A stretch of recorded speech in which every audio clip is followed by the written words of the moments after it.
मित्रांनो, ठरलं तर मग या मालिकेच्या आजच्या भागामध्ये अर्जुन स्पीकरवरून डॉक्टर प्रधान हट्टीपणावरती सुद्धा औषध देतात आणि ते सुद्धा घ्या असं बोलतो आणि सगळ्यांनी घ्या, त्यामुळे काय होईल की तुमच्या घरच्यांच्या डोक्याला ताप होणार नाही असं बोलतो. आणि तेव्हा डॉक्टर मधुभाऊंना तपासू लागतात आणि तपासल्यानंतर 101 ताप आहे असं सांगतात. तर तेव्हा अर्जुन सायलीकडे बघून इशारा करतो आणि तिला धीर देतो. तर तेव्हा डॉक्टर मधुभाऊंना, तुम्ही याच्या अगोदरच यायला पाहिजे होतं, तुम्ही काय प्री मेडिकल कॅम्पची वाट बघत होतात का असं विचारतात.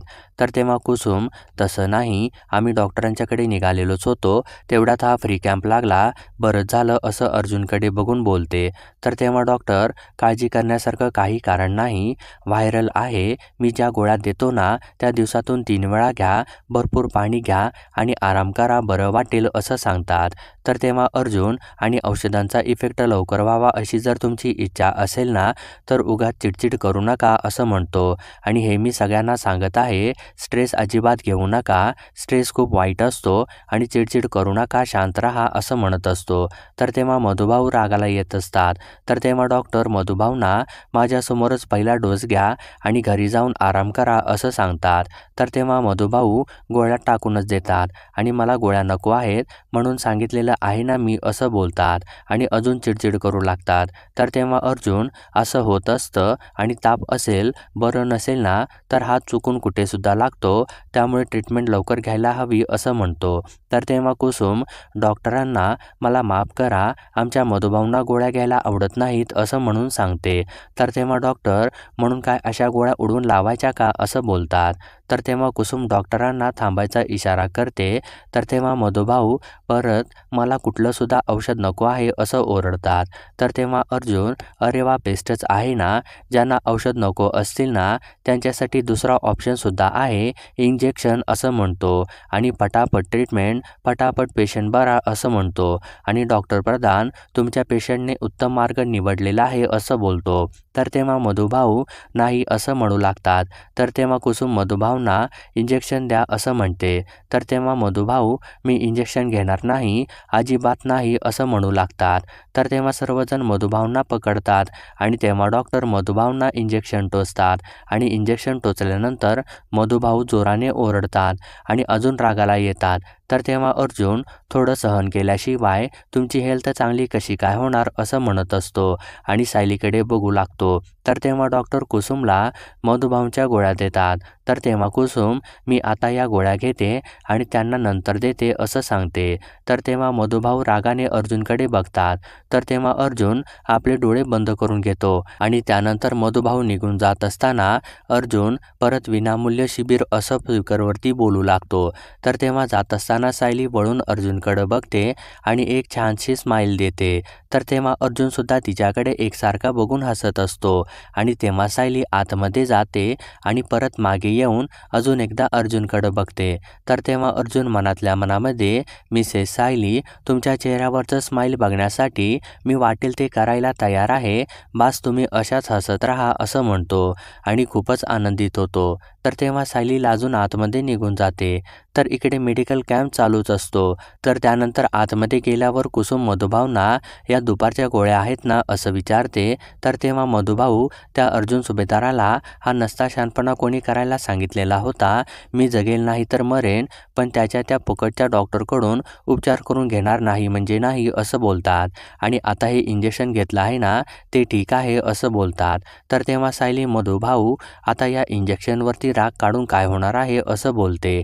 तर तेव्हा मधुभाऊ, ती फुकटची औषधं आहेत ना ती चाळीतल्या लोकांना देऊन टाक आणि गुळाच्या ढेपेला जसे मुळे चिकटतात ना तसं येत होते सर्वजण. आणि कॅम्प भरवणारा माणूस काय लायकीचा आहे ना, कोणाला माहिती आहे का असं बोलतात. तर तेव्हा सायली, मधुभाऊ, या कॅम्पच्या निमित्ताने तुमची निदान मोफत तपासणी तरी झाली ना असं बोलते, नाहीतर तुम्ही आमचं ऐकलं नसतं, निदान यांच्यामुळे असं बोलून परत थांबते आणि शब्द बदलून, अर्जुन सरांच्यामुळे चाळीतल्या इतर सगळ्यांची सुद्धा तपासणी होईल असं म्हणते. तर त्यावर मधुभाऊ, हे सगळं होऊन सुद्धा तू त्याचीच बाजू घेत आहेस का? आणि बाहेर जे चाललेलं आहे ना ते श्रीमंतीचं प्रदर्शन आहे असं वाटत नाही का तुला असं बोलतात. आणि कुसुमला तूच म्हणालीस ना माझ्यासाठीच त्यानं कॅम्प भरवलेला आहे आणि आता आयत्या वेळी कॅम्प भरवायचा म्हणजे त्याला पैसा नाही लागत का? श्रीमंतीचं प्रदर्शनच आहे ते असं बोलतात. तर तेव्हा कुसुम त्याचं हे कॅम्प लावणं अगोदरच ठरलं असणार आहे, म्हणजे तुमच्या आजारपणाचं आणि त्यांचा असा काही संबंध नसेल सुद्धा आणि कदाचित हा योगायोग सुद्धा असेल असं बोलते. तर तेव्हा मधुभाऊ म्हणूनच सांगत आहे त्याला महत्त्व देण्याची काही एक गरज नाही असं बोलतात आणि सायलीला बोलत असतात.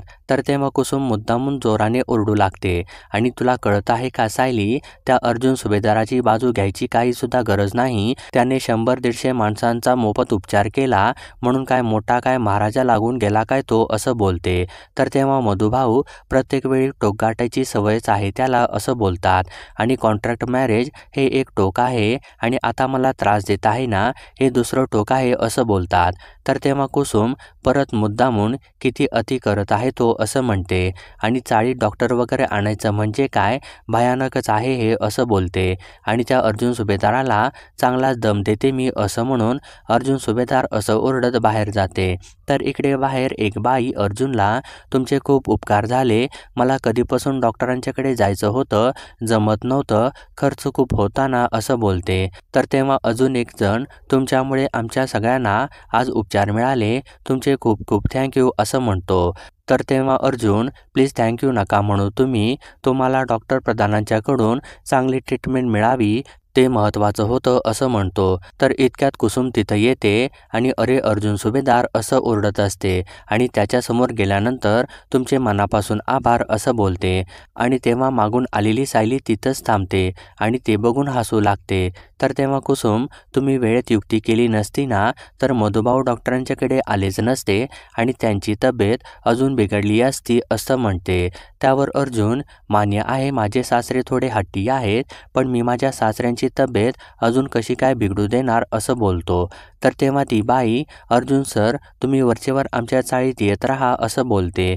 तर तेव्हा तो माणूस मगाशी केलेत ना तशी अगदी भन्नाट कॉमेंट्री करत जा असं म्हणत असतो, म्हणजे चाळीमधलं वातावरण हलकं फुलकं होत राहील असं बोलतो. तर तेव्हा अर्जुन ही चाळ म्हणजे माझं सासर आहे, मग माझ्या सासरी मी येणारच ना असं बोलतो आणि काही दिवसांच्यासाठी माझी बायको इथे राहायला आलेली आहे, मग तिच्याशिवाय मी एकटा कसा काय राहीन असं सायलीकडे बघून बोलतो. तर तेव्हा सायली लाजू लागते आणि लाजून आतमध्ये निघून जाते. तर इकडे तन्वी कल्पनाला ॲपल देत असते. इतक्यात चैतन्य तिथं येतो आणि मी निघालो आहे असं सांगतो. तर तेव्हा कल्पना चैतन्याला तो आता ऑफिसमध्ये निघालेला आहेस का कोर्टामध्ये असं विचारते आणि तुझा मित्र आज लवकर गेलेला आहे ना म्हणूनच विचारत आहे मी असं म्हणते. तर तेव्हा चैतन्य आज ऑफिसमध्येच मीटिंग आहे आणि एक नवीन केस आली आहे त्याच्या तयारीसाठीच अर्जुन अगोदर गेलेला आहे, मी पण निघतो आहे असं म्हणून तिथून निघून जातो. तर तेव्हा कल्पना चैतन्य अशी परत हात मारते आणि तेव्हा चैतन्य निघून गेलेला असतो. तर तेव्हा तन्वी मामी काय झालं असं विचारते. तर तेव्हा कल्पना तो डबा न घेताच गेलेला आहे असं सांगते आणि तन्वीला तू एक काम करशील का, तू पटकन जाऊन त्याला डबा नेऊन देशील का असं म्हणते. तर तेव्हा तन्वी मामी तू असं रिक्वेस्ट वगैरे नाही करायची, तू हक्काने ऑर्डर करायची असं म्हणते. तर तेव्हा कल्पना मग तू जा लवकर असं सांगते. तर तेव्हा तन्वी तिथून डबा द्यायसाठी निघून जात असते आणि मनातल्या मनामध्ये मोलकरीण करून ठेवलेला आहे मला असं बोलते. तर इकडे बाहेर चैतन्य अर्जुनला फोन लावतो आणि मी मावशीला कसं बसं कटवलेलं आहे आणि तिला सांगितलेलं आहे की तू ऑफिसमध्ये गेलेला आहेस असं सांगतो. तर तेव्हा अर्जुन असं म्हणालास का तू असं बोलतो. तर तेव्हा चैतन्य मग काय सांगायचं, तू चाळीत गेलेला आहेस का आणि तू चाळीतून निघाला आहेस का असं विचारतो. तर तेव्हा अर्जुन हो निघालेलो आहे मी असं सांगतो. तर इतक्यात मागून तन्वी डबा घेऊन तिथं येते आणि मनातल्या मनामध्ये हा इतक्या घाईमध्ये निघालेला होता आणि इथेच थांबून फोनवरती का बोलत आहे असं विचार करत असते. तर तेव्हा इकडे चैतन्य क्या बात है, कोणीतरी भरपूर खुश दिसत आहे, काय झालेलं आहे, चाळीतली चळवळ सक्सेसफुल झालेली दिसत आहे, सायली वहिनी भेटली का असं विचारतो. तर तेव्हा तन्वी चैतन्याच्या जवळजवळ येऊ लागते. तर इकडून अर्जुन त्या भेटल्या असं नाही, पण येण्याचा उपयोग नक्कीच झालेला आहे. ॲटलिस्ट मला त्यांना बघता आलं एकदा असं म्हणतो. आणि हे सुद्धा कळालं की मधुभाऊंची तब्येत खराब आहे, त्यांना ताप आलेला आहे असं सांगतो. तर तेव्हा इकडून चैतन्य मधुभाऊ आजारी होते का असं म्हणतो आणि तू यांना डॉक्टरांच्याकडे घेऊन गेलास का आणि ते तुझ्यासोबत आले का असं विचारतो. तर इकडून अर्जुन ते येतील का माझ्यासोबत आणि ते तर ट्रीटमेंट घ्यायला सुद्धा तयार नव्हते आणि मिसेस सायली आणि कुसुमताईंचं सुद्धा ऐकत नव्हते असं सांगतो. तर तेव्हा चैतन्य मग ते हट्टीपणा करत असताना तू काय केलंस असं विचारतो. तर तेव्हा अर्जुन तिथे जे काही घडलेलं असतं ते सर्व एकामागे एक चैतन्याला सांगू लागतो आणि ते ऐकत असताना चैतन्य खूप हसत असतो आणि तू मधुभाऊंच्यासाठी चाळीत मेडिकल कॅम्प लावलास का असं बोलतो आणि ते नेमकं तन्वी ऐकून जाते. तर तेव्हा चैतन्य अर्जुन हॅट्स ऑफ आहे तुला आणि मी इथंच फोनवरती तुला सॅल्यूट करत आहे, काय कमाल केलीस तू, एक तीर दोन निशाण असं म्हणतो आणि एका फटक्यात तू बायकोला आणि सासऱ्याला दोघांना सुद्धा खुश केलंस का, क्या बात है असं म्हणतो आणि सासऱ्याला इम्प्रेस करणं जोरात सुरू आहे तुझं असं बोलतो आणि तू ऑफिसला येत आहेस ना असं विचारतो. तर ते ऐकल्यानंतर तन्वी परत मागे जाऊन उभी राहते आणि लांबूनच चैतन्याला हाक मारते आणि परत त्याच्याजवळ येऊन हा डबा घे, कल्पना मामीने द्यायला सांगितलेला होता आणि तरी नशीब बाहेर इथे फोनवरती बोलत सापडलास तू असं म्हणते. तर तेव्हा चैतन्य थँक्यू असं मावशीला सांग असं बोलतो आणि तिथून निघून जातो. तर त्यानंतर तन्वी आतमध्ये येते आणि चिडचिड करू लागते आणि हा परत त्या सायलीला भेटतच आहे आणि हे काय कधीच वेगळे राहू शकत नाही का असं बोलते आणि अर्जुनला अद्दल काढायलाच हवी आणि त्याला डिस्ट्रॅक्ट करायला सुद्धा हवं असं म्हणत असते आणि आता काय करू मी असा विचार करू लागते आणि थोडं थांबून हातामध्ये सुरा घेते आणि वा प्रिया, वा तुझा मेंदू किती छान आहे, किती आयडियाची फॅक्टरीच आहे असं बोलते आणि मोबाईल घेऊन फोन लावते आणि मला एक धारदार सुरा ऑर्डर करायचा आहे असं म्हणून गिफ्ट आहे, फक्त टू किंवा फ्रॉम असं लिहू नका, फक्त तुम्ही एक छान गिफ्ट रॅप केलेला सुरा पाठवून द्या असं सांगते. तर इकडे सायली मधुभाऊंना बघते आणि ताप गेलेला आहे तुमचा, इंजेक्शन आणि आराम याची करामत आहे ती, आता हा मस्तपैकी आल्याचा चहा घ्या म्हणजे मस्त आराम मिळेल असं बोलते. तर तेव्हा कुसुम हळू आवाजामध्ये म्हणजे आरडाओरडा करायला मोकळे ते असं बोलून जाते आणि म्हणजे त्या अर्जुन सुभेदारवरती करायला मोकळे ना असं म्हणते आणि असे चार खडे बोल सुनवा त्याला म्हणजे मग मांजरासारखा गप्प बसेल तो असं म्हणते. तर तेव्हा मधुभाऊ मी त्याला सुद्धा पक्का ओळखून आहे आणि तुला सुद्धा असं बोलतात. तर तेव्हा कुसुम तुम्ही चिडू नका, नाहीतर दिलेलं इंजेक्शन वाया जाईल असं बोलते. तर तेव्हा मधुभाऊ एक इंजेक्शन काय घेतलं 10 वेळा ऐकावं लागत आहे मला, त्या अर्जुन सुभेदाराने मला सोन्याचं इंजेक्शन दिलेलं आहे का असं बोलतात. तर तेव्हा सायली आता इंजेक्शन काय यांनी असं म्हणते आणि परत थांबते आणि शब्द बदलून इंजेक्शन तर डॉक्टर देतात ना असं बोलते. तर तेव्हा मधुभाऊ त्या डॉक्टरांना त्या सुभेदारांनी अगोदरच सांगितलेलं असणार आहे, त्या म्हाताऱ्याला चांगलं मोठं इंजेक्शन टोच असं बोलतात. तर तेव्हा सायली मधुभाऊ डॉक्टर असं कोणाच्या सांगण्यावरून उपचार करत नसतात, ते पेशंटला कशाची गरज आहे ना ते बघतात आणि तसेच उपचार करतात असं सांगते. तर तेव्हा कुसुम मधुभाऊ आता तुम्ही जास्त चिडचिड नका करू, नाहीतर तुम्हाला परत ताप येईल, मग त्या अर्जुन सुभेदाराला परत कॅम्प आणावा लागेल असं सांगते आणि ते तुम्हाला चालणार नाही ना असं बोलते. तर तेव्हा मधुभाऊ कुसुमला तू एकदा काय ते पक्क ठरव, हा कॅम्प माझ्यासाठी लावलेला होता का तो निव्वळ योगायोग होता असं बोलतात आणि वारा आला तसा घराघरा फिरू नकोस असं बोलतात. तर तेव्हा सायली गालातल्या गालात हसू लागते आणि कुसुम जवळ जाऊन बसते आणि हळू आवाजामध्ये मधुभाऊ आजारी असले ना की जरा लहान मुलासारखेच वागतात ना असं बोलते. तर तेव्हा मधुभाऊ काय म्हणालीस तू असं तिला विचारतात. तर तेव्हा सायली चहा कसा झाला आहे असं मधुभाऊंना म्हणून विषय बदलून टाकते आणि त्या दोघी हसू लागतात. तर त्यानंतर रात्री तन्वीचं पार्सल येतं आणि तेव्हा तन्वी नाटक करू लागते आणि कोण आहेस तू, हे काय पाठवलं आहेस तू असं बोलू लागते आणि त्यानंतर ते पार्सल उघडून हातामध्ये सुरा घेते आणि दंगा करू लागते आणि पूर्णा आजी मामी हे बघा कोणी काय पाठवलेलं आहे असं म्हणू लागते. तर तेव्हा सर्वजण तिथं येतात. तर तेव्हा तन्वी, मला खूपच भीती वाटत आहे, हे बघा काय पाठवलेलं आहे ते, असं म्हणून तो सुरा दाखवते आणि सगळं काय चाललेलं आहे आपल्या घरामध्ये आणि त्या महिपतची मजल कुठे गेली आहे ते बघितलं आहे का, असं म्हणते. तर तेव्हा अश्विन, हा सुरा कुठून आला असं म्हणतो.